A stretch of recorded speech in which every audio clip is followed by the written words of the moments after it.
টি দেখছিলাম বাংলাদেশ চীন বাণিজ্য নিয়ে আলোচনার জন্য স্টুডিওতে আছেন Bangladesh China chambers of commerce and ইন্ডাস্ট্রিজের সাবেক সাধারণ সম্পাদক আল মামুন মৃধা। জনাব আল মামুন মৃধা, এ সময়ের বাণিজ্যে আপনাকে স্বাগত। ধন্যবাদ। প্রতিবেদনে আমরা দেখছিলাম, যেমন আপনার কাছে আরও জানতে চাই, চীন সফরে যাচ্ছেন প্রধান উপদেষ্টা, তো এখানে আপনাদের তথা ব্যবসায়ীদের প্রত্যাশা আসলে কি? আমাদের প্রত্যাশার জায়গাটা তো অনেক বড়। উনি একজন প্রধান উপদেষ্টা হিসেবেই যাচ্ছেন না, আশা করছি যে উনি একজন উদ্যোক্তাদের রিপ্রেজেন্ট করতে যাচ্ছেন। তো সেদিক থেকে চিন্তা করলে বাংলাদেশ চায়নার বাণিজ্য ঘাটতির যে ব্যাপারগুলো নিয়ে আমরা বরাবর কথা বলে থাকি, সেই ব্যাপারটাকে উনি অবশ্যই অ্যাড্রেস করবেন আশা করছি। বিনিয়োগ সংক্রান্ত ব্যাপারে একটা বড় আলোচনা হবে এবং সেটার যে পটেনশিয়াল সেক্টরসগুলো আছে, আমরা বহুদিন ধরে বলে আসছি, সেই সেক্টরসগুলোর উপরে জোর দেওয়া হবে। বাংলাদেশ চায়নার কোলাবোরেশনের অনেকগুলো জায়গা আছে, সেখানে ফিনটেক একটা জায়গা হতে পারে, গুড গভর্নেন্স একটা জায়গা হতে পারে, সেগুলো নিয়ে আলাপ আলোচনা হবে আশা করছি।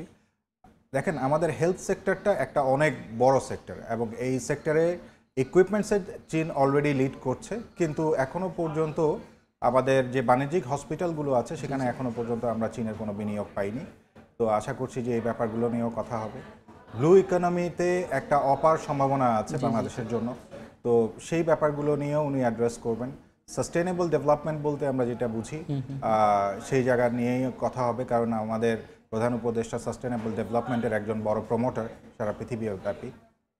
আশা করছি যে সামনের দিনের যেই বাংলাদেশের বিজনেস এনভায়রনমেন্ট থাকবে সেটাকে ওভারঅল ডেভেলপ করার জন্য, আমাদের যে ওয়ার্কার্স আছে তাদের স্কিল বাড়ানোর জন্য, আমাদের টেকনোলজি ট্রান্সফারের যে ইস্যুসটা আছে চায়না থেকে, এই ব্যাপারগুলোতে উনি এমফাসাইজ করবেন।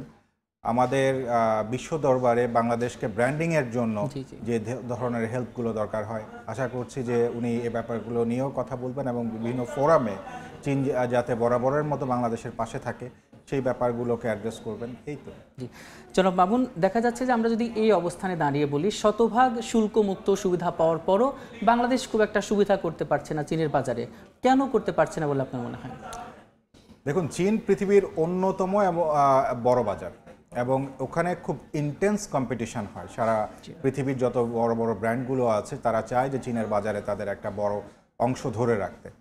আমাদের তরফ থেকে বলতে গেলে দুর্বলতার কিছু জায়গা আমাদের উপরে বর্তায়, যে আমরা এখনও পর্যন্ত আমাদের মানসম্পন্ন প্রোডাক্টগুলো নিয়ে চীনের বাজারে ওইভাবে পেনিট্রেট করতে পারি নাই।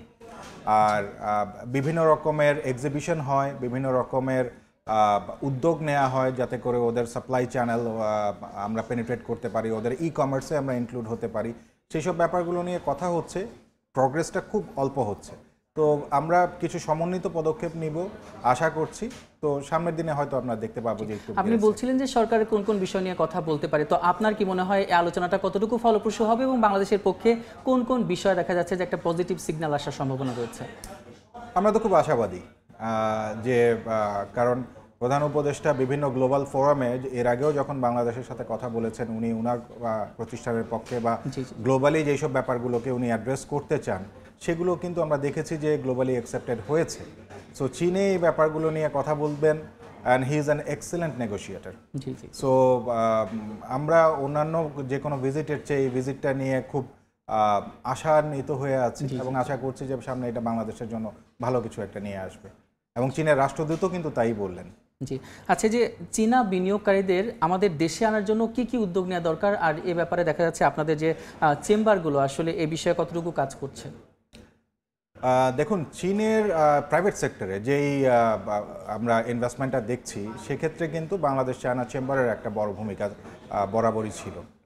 গত প্রায় 10 বছর ধরে আমরা প্রাণান্তকর চেষ্টা করেছি এবং আপনি সেই সূত্রেই দেখবেন যে প্রায় $2 বিলিয়ন আমাদের ট্রেড ছিল, সেখান থেকে প্রায় $26 বিলিয়ন কিন্তু উন্নতি হয়েছে।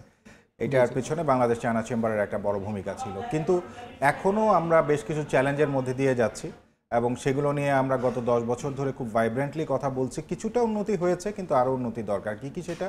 আমাদের ইজ অফ ডুইং বিজনেসের যে সূচকগুলো আছে সেগুলোতে আমাদের সিগনিফিক্যান্ট উন্নতি দরকার। আমাদের law and order situation stable হতে হবে। যেই রকমের ইনভেস্টমেন্ট ফ্যাসিলিটিসগুলো আমাদের আশেপাশের কম্পিটিটর কান্ট্রিজগুলো অফার করে ইনভেস্টরদের জন্য, আমাদেরকে নীতি সহায়তাটাকে ওই পর্যায়ে নিয়ে যেতে হবে এবং সেটাকে স্টেবল রাখতে হবে, যে একজন ইনভেস্টর যাতে আপনার একটা লম্বা সময়ের বিনিয়োগের পরিকল্পনা করে আসেন, উনি নিরাপত্তার সাথে উনার ব্যবসাটা এখানে করতে পারেন এবং উনার যে অর্থটা উনি এখানে লগ্নি করেছেন তার বিপরীতে যে প্রফিটটা আছে সেটা যাতে এখানে উনি যদি আমি নিয়ে একটু যেতে বলতে পারেন। চাই, এখানে তো বললাম যে তাদের সাথে আলোচনা হবে, কিন্তু বাংলাদেশে সেই ধরনের বিনিয়োগের পরিবেশ তো তৈরি করতে হবে। তো সেখানে কোন দিকে নজর দেওয়া উচিত বলে আপনি মনে করেন? আমাদের সুশাসন, দুর্নীতি কমাতে হবে, সুশাসন বাড়াতে হবে, আমলাতান্ত্রিক জটিলতা কমাতে হবে, ইনফ্রাস্ট্রাকচার ডেভেলপ করতে হবে এবং এই ইনফ্রাস্ট্রাকচার ডেভেলপমেন্টের আবার বেশ কিছু সেগমেন্ট আছে। আমাদের এসেনশিয়াল ইউটিলিটিসগুলো আছে, আমাদের লজিস্টিক সাপোর্টসগুলো আছে, আমাদের পোর্ট ম্যানেজমেন্ট আছে, আমাদের ট্যাক্সেশন পলিসিস আছে, এগুলোকে আমাদের সিগনিফিক্যান্ট ইমপ্রুভমেন্ট দরকার। আপনার কাছে শেষ প্রশ্ন যে এলডিসি গ্র্যাজুয়েশন যদি বাংলাদেশ পায় তখন দেখা যাবে কিছু কিছু চ্যালেঞ্জ আসবে, তো এই চ্যালেঞ্জ মোকাবেলায় সরকার চীনের সাথে কি ধরনের আলাপ করতে পারে বলে আপনার মনে হয়? অলরেডি আমাদের এফটিএ নেগোসিয়েশনটা অনেক দূর এগিয়ে গেছে, আমাদের ফার্স্ট ফিজিবিলিটি রিপোর্টটা এক্সচেঞ্জ হয়ে গেছে। আমরা আশা করছি যে পরবর্তী ধাপের যে পদক্ষেপগুলো আছে সেগুলো নিয়ে গভর্নমেন্ট আরও এই জিনিসটাকে একটু এক্সপিডাইট করবেন এবং আমরা দ্বিপাক্ষিক বাণিজ্যের যে একই ধরনের সুবিধাগুলো যাতে একটা লম্বা সময় ধরে পেতে পারি সেই ব্যাপারটা ইনশোর করবেন এই এফটিএ নেগোসিয়েশনের মাধ্যমে। জি, অসংখ্য ধন্যবাদ আপনাকে এই সময় বাণিজ্যে আসার জন্য। আপনাকে বাংলাদেশ এবং চীনের বাণিজ্য আরও এগিয়ে যাবে, এটাই আমাদের প্রত্যাশা। আমরাও তাই প্রত্যাশা করি। আমরা চীন এবং বাংলাদেশের বাণিজ্য নিয়ে আলোচনার জন্য আমাদের সাথে স্টুডিওতে এসে সরাসরি উপস্থিত ছিলেন আল মামুন মৃধা।